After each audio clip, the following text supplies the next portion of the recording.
सभी छोटे बड़े श्रोताओं को सुनीता भटनागर का प्यार भरा नमस्कार। ऑडियो स्टोरीज के हमारे चैनल कहानी जगत में आप सभी का स्वागत है। हिंदी कहानियों की श्रृंखला में आइए आज सुनते हैं अलका प्रमोद जी द्वारा रचित कहानी नेताजी की जय। बेटा, तुम कुछ तय करके बता ही दो। लड़की वालों को टालते टालते मैं तंग आ गया हूँ। अभी कल ही सहदेव महतो ने घेर लिया था। कह रहे थे कि उनके भांजे सुंदर है, सुशील है और बीए पास है। कहो तो तुम्हारे बेटे के लिए बात चलाएं। नरेश एक शानदार सूट पहने होटल से बाहर आता है तो दरबान उसे देखकर एक जोरदार सलाम ठोकता है। नरेश उसे बिना देखे सिर तिरछा करके आधा इंच सिर झुकाकर उसके अभिवादन का उत्तर देता है। उसे देखते ही गाड़ी का ड्राइवर गाड़ी लेकर पोर्च में आ जाता है और दौड़कर दूसरी ओर आकर गाड़ी का दरवाजा खोलकर झुककर खड़ा हो जाता है। दिन में देखे अपने इन सपनों पर नरेश स्वयं ही हंस पड़ता है। दिन में सपने देखना उसकी पुरानी आदत है, पर पहले इन सपनों की दुनिया से वह जब जागता था तो यह सपने उसे कुंठित कर देते थे और उसकी गरीबी और बदहाली की अनुभूति उसे अधिक तीव्रता से होती थी। पर आजकल उसे ये दिवा स्वप्न एक मधुर अनुभूति से भर देते हैं। आजकल उसके मन में एक आशा जग चुकी है कि वह दिन दूर नहीं जब उसके ये सब सपने पूरे होंगे। उसका यह विश्वास जगा था राजवीर जी से मिलने के बाद। बस उनका सत्ता में आना ही नरेश के सपनों के पूरे होने की गारंटी थी। उस दिन के एक एक क्षण की स्मृति नरेश के मन मस्तिष्क में आज भी अंकित है। उस दिन यूं ही वह राजवीर जी की सभा में उनका भाषण सुनने चला गया था। मैं जानता हूं कि भूखे पेट सत्य का मार्ग नहीं अपनाया जा सकता। कार में बैठकर आदर्श की बातें करना आसान है, पर दूसरों का दुख समझना है तो उसकी जड़ में जाओ। यदि कोई रोटी की चोरी करे तो उसे सजा देने से पहले पता करो कि उसे चोरी करनी क्यों पड़ी। आज वह समय आ गया है जब आज का युवा मात्र रोटी नहीं वरन बराबरी का हक चाहता है। वह मेहनत में पीछे नहीं है, उसे काम चाहिए। नरेश को लग रहा था मानो उसके ही मन की बात वह बोल रहे हों। कितना विश्वास और आशा थी उनकी बातों में। उन्होंने अन्य नेताओं की तरह न तो कोरे आदर्शवाद की बातें की थी और न ही विपक्ष पर दोषारोपण किया, वरन ठोस जमीन से जुड़ी विचारधारा थी उनकी। वह हवा में बातें नहीं करते थे कि हर आदमी को गाड़ी बंगला दे देंगे, बल्कि वह ईमानदारी से स्वीकारते थे कि समस्या इतनी विकराल है कि किसी एक के वश का नहीं है इससे निपटना। इसके लिए देश के युवा वर्ग को सामने आना होगा। जब तक गद्दी पर बैठे लोग युवा वर्ग की ताकत को नहीं पहचानेंगे और उसे इस तंत्र का भागीदार नहीं बनाएंगे, उसे सुविधाएं उपलब्ध नहीं कराएंगे, तब तक देश की किसी भी समस्या का समाधान संभव नहीं है। उन्होंने समस्याओं के ठोस समाधान रखे।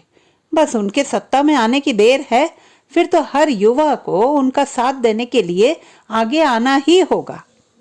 उनकी तार्किक बातें, उनकी ओजस्वी वाणी, प्रभावशाली व्यक्तित्व नरेश के मन पर भाषण सुनने के बाद लौटने पर भी देर तक मन पर थपकियां देता रहा। अगले दिन नरेश ने समाचार पत्र में पढ़ा कि उनका भाषण लोहिया पार्क में है और वह समय से पूर्व ही अपने काम से छुट्टी लेकर सभा स्थल पर पहुंच गया, जिससे आगे बैठकर ध्यान से उनकी कही एक एक बात को सुन सके। अन्य नेताओं से भिन्न वे ठीक समय पर आ गए और जब तक वह बोलते रहे, नरेश मंत्र मुग्ध सा उनके जादू से बंधा हुआ उनके विचारों को आत्मसात करता रहा। भाषण समाप्त होने पर राजवीर जी ने उसे इशारे से बुलाया था। वह चौंक उठा। उसे विश्वास ही नहीं हुआ कि नेताजी उससे कुछ कह रहे हैं। पर जब दोबारा उन्होंने उसे पास आने के लिए कहा तो उसका हृदय बल्लियां उछलने लगा। उसके आदर्श राजवीर जी, जिनके महिमा मंडल के प्रभाव से वह पूरी तरह बंधा है, वे स्वयं ही उसे बुला रहे हैं। राजवीर जी के पास जाने तक के कुछ क्षणों के अंतराल में ही सैकड़ों प्रश्न उसके मन में उमड़ने लगे। क्या वह उसके मन में उनके प्रति जो श्रद्धा है उसे समझ गए हैं या उससे कोई गलती हो गई है? तुम्हारा क्या नाम है? जी, नरेश। तुम मेरे साथ काम करोगे? नरेश को अपने कानों पर विश्वास ही नहीं हुआ। वह विस्मय विमूढ़ सा उन्हें देखता रहा। तब नेताजी के किसी कार्यकर्ता ने उसे टोका मारते हुए कहा था, नेताजी की बात का जवाब तो दो। तब नरेश ने हड़बड़ाते हुए कहा, जी जी जी जी, आप आज्ञा दें, क्या करना है? तुम्हें देखकर पता नहीं क्यों हमें लग रहा है कि तुम में काबिलियत है। तुमको अवसर मिले तो बहुत आगे जाओगे, इसीलिए मैं तुम्हें अपने साथ जोड़ना चाहता हूँ। अगले दिन नरेश प्रातः ही नेताजी के कार्यालय पहुंच गया। धीरे धीरे नित्य शाम वह काम के बाद नेताजी के कार्यालय जाने लगा। अब तो देर रात्रि तक वह राजवीर के कार्यालय में कार्य करता। उसका तन मन नेताजी के लिए ही समर्पित था। उनके कहने भर की देर होती और नरेश के लिए वह ब्रह्म वाक्य बन जाता और एक दिन अनेकों की ईर्ष्या का कारण बनता हुआ वह उनके मुख्य विश्वास पात्रों की श्रेणी में आ खड़ा हुआ। चुनाव आ गए। उसे तो बस एक ही धुन थी कि किसी भी तरह राजवीर जी को चुनाव जितवाना है। वही उन सब के सच्चे हितैषी हैं। उन्हीं के भरोसे समाज और देश सुधर सकता है। उसे राजवीर जी के रूप में एक ज्योति पुंज दिखाई पड़ रहा था और उस प्रकाश में ही उसका और उसके जैसे अनेक नवयुवकों का उद्धार है, ऐसा उसका मानना था। अब तो नरेश को दम मारने की भी फुर्सत नहीं थी। प्रायः वह 2-3 घंटे ही रात भर में सो पाता था। आजकल रोज ही कहीं ना कहीं सभाएं आयोजित हो रही थी। सभा में सब इंतजाम ठीक हो, अधिक से अधिक श्रोता हो, शांति रहे, यह सब देखने का उत्तरदायित्व नरेश के कंधों पर ही था। कभी कभी तो अपने काम को देखने वह आधी रात में निकल पड़ता। यहाँ तक कि किस क्षेत्र में कितना प्रचार हो रहा है, कहाँ पोस्टर कम लगे हैं, कहाँ विपक्ष का प्रत्याशी अधिक लोकप्रिय हो रहा है, सारा सिरदर्द दूसरों का उत्तरदायित्व होते हुए भी नरेश स्वयं देखा था। भले ही अन्य कार्यकर्ता इसे अपना अपमान समझकर उससे चिढ़ जाएं, पर उसे किसी की परवाह नहीं थी। उसे तो एक ही धुन थी, किसी प्रकार राजवीर जी सत्ता में आ जाएं। अम्मा बाबा उसके अथाह परिश्रम को देखकर उसके स्वास्थ्य के लिए चिंतित हो जाते। उसे न खाने की सुध थी न पहनने की। अम्मा देर रात तक उसके लिए खाना लिए बैठी रहती और उसके न आने पर टोकती, बिटवा तो दिन रात जी हलकान किए है, न खाए का होश है न कपड़ा लत्ता का। पर उसका एक ही उत्तर होता, अम्मा तुम नहीं समझती, राजवीर जी का जीतना कितना जरूरी है। चुनाव का दिन आ गया। प्रचार प्रसार रुक गया था, पर नरेश की नींद अभी भी हराम थी। उसे चिंता थी कि कहीं फर्जी वोटिंग ना हो जाए। विपक्ष के दयाल चंद को असामाजिक तत्वों का पूरा सहयोग है, ये बात किसी से छिपी भी नहीं है। जरा सी चूक होने पर पूरा पासा पलट सकता है। सड़कों पर सन्नाटा था और जगह जगह पुलिस चक्कर लगा रही थी। हर प्रत्याशी के पक्षधर मतदाताओं को घर से निकालकर वोट डालने के लिए प्रेरित कर रहे थे। नरेश 4 बंदूकधारियों के साथ जीप में एक मतदान केंद्र से दूसरे केंद्र के चक्कर लगा रहा था। एक केंद्र पर अचानक उसकी दृष्टि एक युवक पर पड़ती है। यह क्या? अभी तो इसी युवक को नरेश ने दूसरे केंद्र पर मतदान करते हुए देखा था। नरेश ने उसके पास जाकर पूछा, क्या नाम है तुम्हारा? तुमसे मतलब? नरेश ने कहा, हाँ, क्योंकि तुम अभी दूसरी जगह वोट डाल चुके हो। तब तक वहां पर कई गुंडे टाइप के युवा एकत्र हो गए और इसके पूर्व कि नरेश और कुछ पूछताछ करे उसे पीटने लगे। बस फिर क्या था, नरेश के साथी भी मैदान में आ गए और फिर थोड़ी देर में मारपीट और गोली की बौछारों ने दंगे की शक्ल ले ली। जब तक पुलिस स्थिति नियंत्रण में करती, दोनों पक्षों के 10-12 लोग धराशायी हो चुके थे। जब नरेश के अम्मा बाबा को नरेश के गोली लगने की सूचना मिली तो उनका तो दिल ही बैठ गया। वे किसी तरह गिरते पड़ते अस्पताल पहुंचे। वहां अनेक घायल पड़े कराह रहे थे। वे अपने लाल को ढूंढने लगे। उसके सिर में गोली लगी थी और वह एक कोने में बेसुध पड़ा हुआ था, पर उसको देखने वाला कोई ना था। वे दौड़कर डॉक्टर के पास गए। डॉक्टर बाबू, मेरे लाल को बचा लीजिए, उसे गोली लगी है। तो डॉक्टर ने रुष्ट होकर कहा, यहाँ तो सभी गंभीर ही हैं, सभी को गोली लगी है, एक एक करके ही तो देख पाऊंगा ना। बाबा ने घबरा कर उन्हें लगभग घसीटते हुए कहा, वह मेरा अकेला बेटा है, जल्दी देख लीजिए। डॉक्टर ने उसका हाथ झटकते हुए कहा, अरे अकेला बेटा था तो संभाल कर रखते ना, जब नेतागिरी में पड़ेंगे तो गोली तो लगेगी ही, फिर हमारी मुसीबत करेंगे। जब डॉक्टर ने उसकी एक न सुनी तो दीनू घबराकर नरेश के एक और साथी के साथ राजवीर के पास दौड़ पड़ा। वहां पता चला कि राजवीर जी व्यस्त हैं। उसने दरबान से कहा, कह दो नरेश के बाबा आए हैं, नरेश की जान खतरे में है, वह उसका नाम सुनकर ही आ जाएंगे। अरे वह अपनी हार जीत को देखें कि तुम्हारा पचड़ा सुने। यह सुनकर दीनू आपे से बाहर हो गया और भड़क उठा। बोला, तुम्हारे साहब की खातिर ही उसकी जान खतरे में है और तुमको यह सब पचड़ा दिखाई दे रहा है। तभी राजवीर जी बाहर आ गए। उन्हें देखकर गार्ड ने बताया, सर यह आदमी अपने कार्यकर्ता नरेश का बाप है, उसे गोली लगी है, इसीलिए यह आपके पास सहायता के लिए आया है। फिर सफाई देते हुए बोला, सर हम मना कर रहे हैं कि आप बिजी हैं, पर यह सुनता ही नहीं।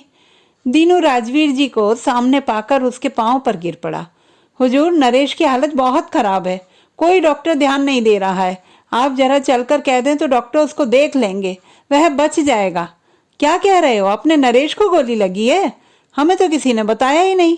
क्या बताएं, हम तो बहुत व्यस्त हैं, पर चिंता ना करो, हम अभी डॉक्टर को फोन पर कह देते हैं कि उसका खास ख्याल रखा जाए, और तुमको रुपए आदि की जो जरूरत हो तो बताना, नरेश का इलाज हम कराएंगे।